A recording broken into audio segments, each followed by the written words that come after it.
Casino Barrière de Montreux. Votre émission avec le Casino Barrière de Montreux. Messieurs, il faut pas mélanger des pommes et des poires. Oui, je vous force pas. Plus on est, plus c'est drôle en fait. L'important c'est de partager ce moment. Je crois que oui. Ce serait bizarre. C'est génial. Ça, je pourrais en écrire tout un L'invité du matin. Bonjour Thomas Lécuyer, notre invité ce matin, c'est Lionel Bayer en première mondiale à la Berlinale et en première mondiale sur M le Média ce matin.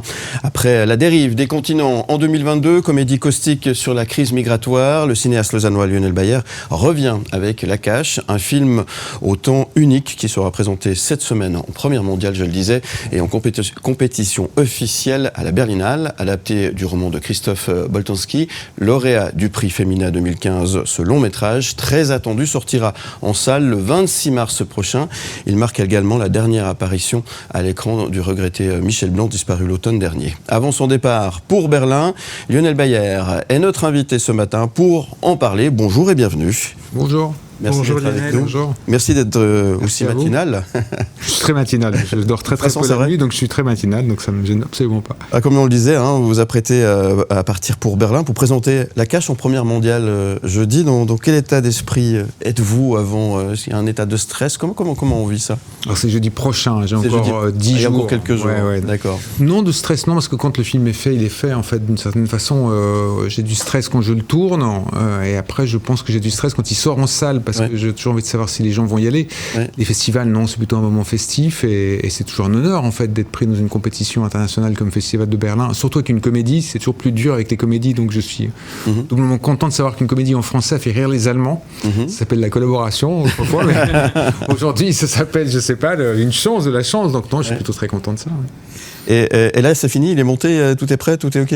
Alors le film n'est pas encore complètement terminé parce qu'on a dû se dépêcher pour être prêt pour Berlin, mais effectivement on est en train de terminer ce qui s'appelle le travail d'étalonnage, c'est-à-dire le réglage de l'image et puis le mixage. Donc j'ai vu une copie encore avant hier. Okay. Donc ça s'approche d'être prêt, mais on a pris un jour de retard parce qu'il faut refaire des sous-titres et des choses comme ça, donc c'est un petit peu le rush. Ouais. Première mondiale, on le disait, sélection officielle, ça veut dire la possibilité d'une récompense à la clé. Et ça, évidemment, quel état d'esprit on est? Alors ça, je n'y pense jamais parce que vous savez, les comédies, en règle générale, déjà si vous êtes sélectionné, c'est formidable parce que tout le monde adore les comédies, mais personne ne les sélectionne dans les festivals, les grands festivals internationaux, dans les compétitions. Donc en général, alors après, en général, votre film est présenté, tout le monde le trouve formidable, tout le monde vous met la main sur l'épaule en disant c'est formidable, tu verras, tu gagneras un prix, et vous ne gagnez jamais de prix. C'est toujours un drame social qui gagne, et c'est très bien comme ça. Donc non, alors moi, les prix, ça c'est vraiment la dernière chose qui m'intéresse, sincèrement. Alors vous en avez fait quelques-uns, des drames sociaux Non, pas vraiment. Non, c'est des films plus sombres en tout cas. On a l'impression que maintenant vous allez vers une certaine légèreté. Non, j'ai toujours l'impression d'être très léger. Non, je crois que j'ai jamais fait de drame véritablement, à part peut-être un film pour Arte et la télévision suisse qui s'appelait Prénom Mathieu, qui avait déjà été présenté à Berlin au Panorama, qui était un film sur un tueur en série. Donc c'est sûr que c'était pas une franche comédie. Mais les autres films, il y avait des films qui avaient un humour un peu plus caustique. C'est un peu plus. Oui, mais c'est pas un drame. Non, disons, c'est pas un drame. C'est un film d'initiation. Il y avait des éléments comiques à l'intérieur, mais c'est pas une comédie, c'est vrai, vous avez raison. Mais peut-être à part Garçon stupide et un peu Un autre homme, qui n'étaient pas des franches comédies, mais c'était pas non plus des drames, je pense. Ouais. Et puis c'est la dernière apparition de Michel Blanc à l'écran, là, évidemment. J'ai presque envie de dire, vous êtes un petit peu attendu au contour, là. Oui, mais en même temps, c'est pour ça que je suis content aussi que le film soit d'abord présenté à Berlin, parce que c'est sûr qu'en France, en francophonie, le film revêt une autre charge émotionnelle, c'est sûr, parce que le voir jouer à l'intérieur du film, il est très touchant dans le film, il est vraiment excellent comme à son habitude, c'est un très grand acteur, donc ça change un petit peu le rapport qu'on a au film. Mais heureusement, on avait fini de monter, en fait, avant son décès, j'étais en fin de montage quand il est mort, et donc c'était une bonne chose, parce que je crois que sinon j'aurais eu plus de peine à couper des scènes. Il y a beaucoup de scènes, pas beaucoup, mais il y a quelques scènes dans le film qui ne sont pas dans le film, qui ont été tournées mais qui ne sont pas dans le film, et peut-être qu'on aurait voulu les remettre pour montrer l'étendue et la gamme de son talent, et que ça n'aurait pas été dans le sens du film. Mais oui, c'est assez bizarre de monter un film en sachant que l'acteur, un des acteurs principaux, ne le verra pas. Quand on monte un film, on pense beaucoup aux comédiens en se disant on va vous rendre la confiance que vous nous avez donnée au moment du tournage, et là je me disais lui ne le verra jamais. Le film lui est dédié, vous dédiez le film à Michel, on imagine que c'est lui, le Michel à qui le film est dédié. Il rentre dès le départ dans l'histoire du cinéma français comme étant le dernier film de Michel Blanc. Il a un statut à part, ce film, tout de suite, non ?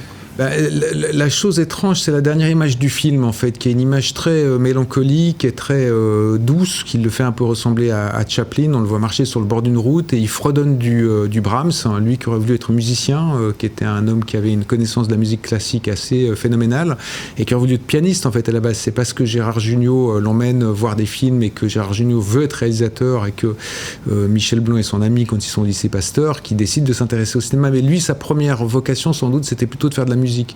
Donc c'est tout à fait étrange de le voir quitter le cinéma en fait en fredonnant du Brahms tel qu'il aurait peut-être voulu toujours le faire. Donc oui, c'est sûr que ça marque le film d'une façon un peu particulière. Après c'est un film choral, donc il y a beaucoup de personnages. C'est un personnage parmi d'autres et c'était bien d'ailleurs de voir qu'il était assez équilibré, c'est-à-dire que le film n'est pas centré que autour de lui.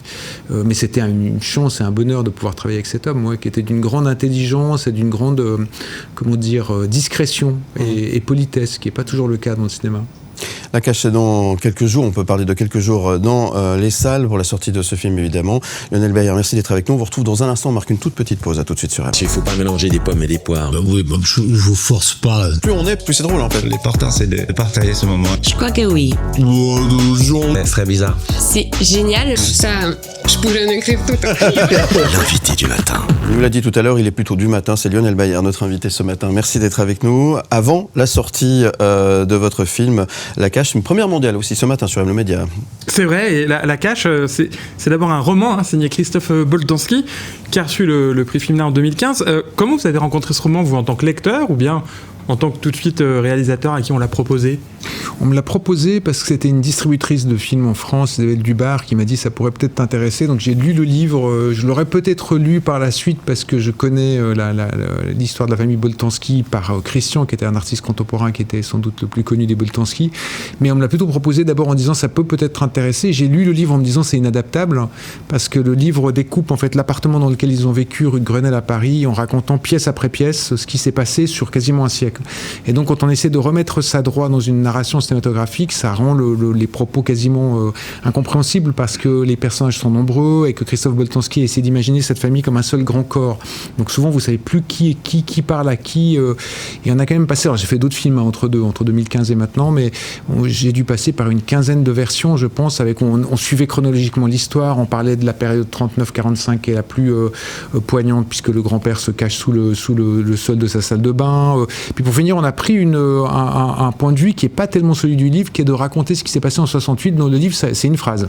On dit juste, en 68, mon oncle a fait sa première exposition de peinture, et nous, on a décidé de replier en fait toute la narration du film à l'intérieur de cette période, mais dans le livre, ça n'existe pas en fait, tout ça. Alors vous êtes né en 1975 à Lausanne, bien loin du Paris de 1968. Qu'est-ce qui vous a donné envie justement de revenir sur ces événements qui ont agité la France de l'époque? D'abord, le cinéma, c'est toujours une machine à remonter le temps et c'est intéressant parce que ça nous permet d'aller à des endroits où on n'est pas allé. Donc évidemment, 68 est une période qui m'intéresse parce qu'elle marque, elle infuse encore aujourd'hui le monde dans lequel on vit. Et puis aussi parce que ça permettait à ce moment-là, c'est-à-dire 23 ans après la fin de la guerre, de réouvrir quelque chose qui était une sorte de non-dit en France et en Europe, en règle générale, qui était évidemment la question de la déportation, de l'Holocauste, peut-être quelque chose dont on se rend moins compte aujourd'hui puisqu'on a fêté les 80 ans de la libération du camp d'Auschwitz la semaine dernière. C'est à quel point en fait on a peu parlé au moment de la libération. Il a fallu beaucoup de temps pour que les gens et que la question en fait de la Shoah revienne dans le débat public et que ce soit de nouveau une question traitée, discutée à la télévision, dans les médias. Et par exemple en France, à la fin de la guerre, le coup de force du général de Gaulle, c'était de dire en fait la France est du côté des vainqueurs et oublions la collaboration, on fait comme si c'était rien passé, tous les Français sont de nouveau, on repart à zéro. Sauf que cet inconscient de qui avait collaboré, qui avait été dénoncé, qui avait dénoncé, était quelque chose qui avait été passé sous silence.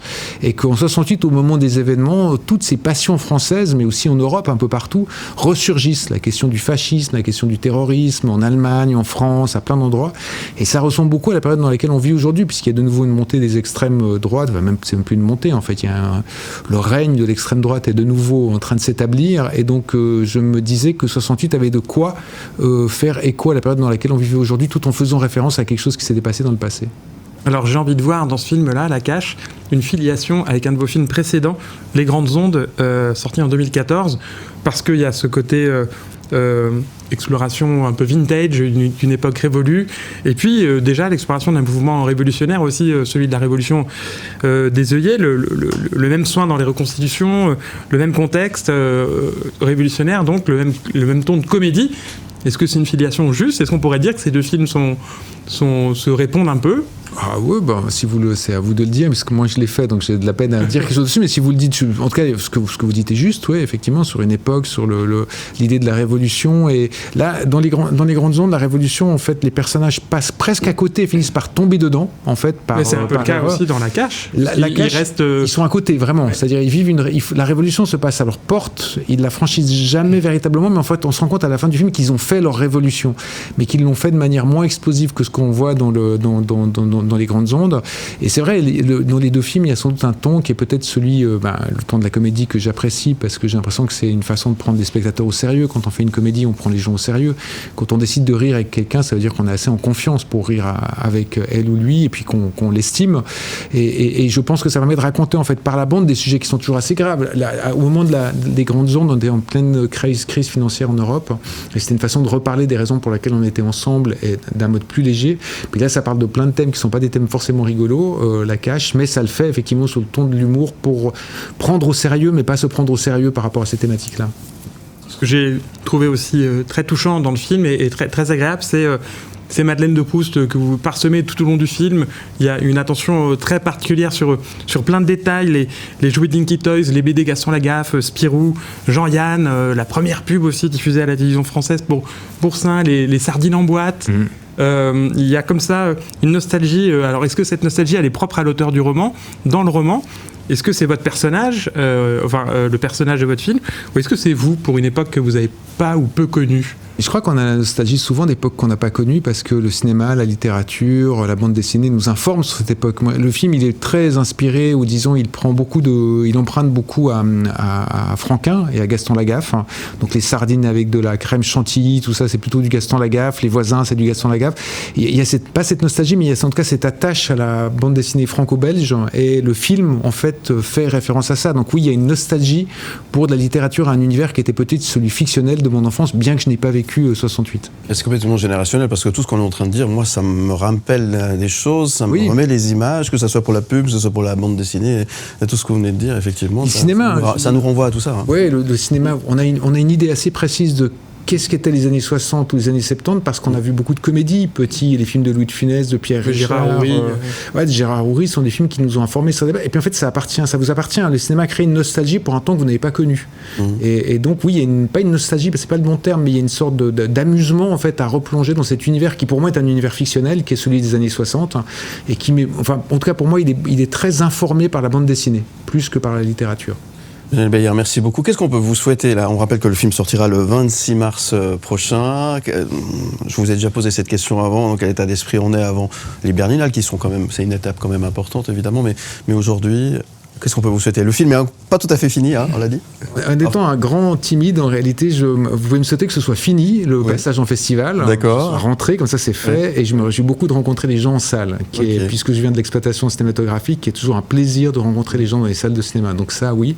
Mais les festivals, j'ai jamais aimé ça. C'est vrai. Donc à jamais, ouais. Donc je me réjouis que ce soit passé. D'accord, mais le retour du public est très important pour vous. Ah oui, j'aime beaucoup rencontrer les gens à la fin, et j'aime beaucoup ce rapport avec les gens qui vous disent des choses qui sont au final très articulées. Souvent les gens s'excusent en disant, vous savez, j'ai pas vraiment de compétences pour parler de cinéma, mais je voudrais vous dire ce que j'ai ressenti. J'ai dit, mais allez-y, parce que c'est ça, avoir des compétences pour parler de cinéma, c'est de dire ce qu'on a ressenti. Donc je me réjouis de ça.